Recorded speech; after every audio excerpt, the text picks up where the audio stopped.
Deputetja Elisa Spiropali reagoi publikisht për herë të parë pas tensioneve me kryeministrin Edi Rama gjatë mbledhjes së grupit parlamentar të Partisë Socialiste, si edhe pas mungesës së saj në seancën ku u votua çështja për Belinda Ballukun. Në deklaratën e saj, Spiropali thekson se situata nuk duhet parë si një konflikt personal, por si reflektimi një modeli më të gjerë që, sipas saj, po bëhet gjithnjë e më i zakonshëm. Ajo kritikon një realitet ku arroganca dhe abuzimi nuk konsiderohen më përjashtime, por po normalizohen si sjellje të pranueshme në shoqëri. Sipas saj, ky model nuk ndikon vetëm në vendimarrje, por krijon edhe një kulturë ku bindja ndaj autoritetit vlerësohet më shumë se sa merita.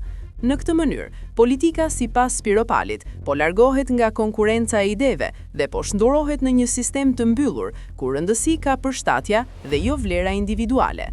Ajo shton se një fitore e vërtet arrihet kur njerëzit të mbështesin me bindje dhe jo njafrika, dhe kur pas largimit mbetet respekti, jo thjesht rezultati. Përplasjet nisën gjatë një mbledhjeje të grupit parlamentar, ku Spiropali debatoi me ministren Eriona Ismaili. Gjatë diskutimit, Rama i kërkoi Spiropalit të mos ndërhynte, ndërsa më pas tensioni u rrit kur ajo këmbguli për një kërkim ndjese. Kryeministri reagoi ashpër, duke e paralajmëruar se mund ta përjashtonte nga mbledhja.